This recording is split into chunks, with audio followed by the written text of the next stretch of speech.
Ryan Calloway and Anne Money are two of the most underappreciated artists who have ever blessed the Lindy Hop genre.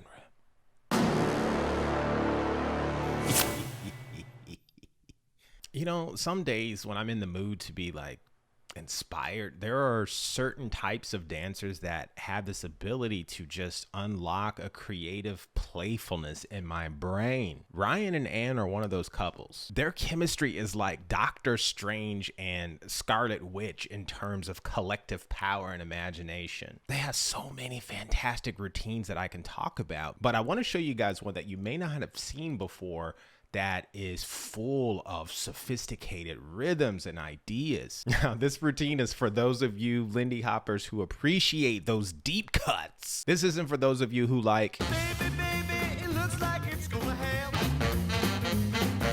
But for those of you who like, Dunkin' Bagels, Dunkin' Bagels, Dunkin' Bagels, smash in the coffee. So let's get right into it.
Man, this routine is so subtle and loud where it needs to be. On a macro scale, their choreography is constructed in patterns very similar to how a swing composer makes a swing song. None of their fancy moves are rushed, but they're like properly placed to mirror the transitional points in the music that are more pronounced. And even the choreography leading up to those points is carefully crafted. As random and quirky as many of those moves might appear, nothing is unintentional, no matter how weird or out of place it might appear on the surface. All of the unorthodox tropes seem to interconnect with the theme of the entire routine. You know, I have never had the opportunity to see many artists create routines. It's weird. Some choreographers like to start from the very beginning of a song. Others tend to create based on the inspirational moments and kind of work backwards to piece the song together. I wonder what the process was for these two, because everything just flows so naturally and it's well organized, yet it never feels contrived. This isn't a Zack Snyder movie where style is emphasized to the point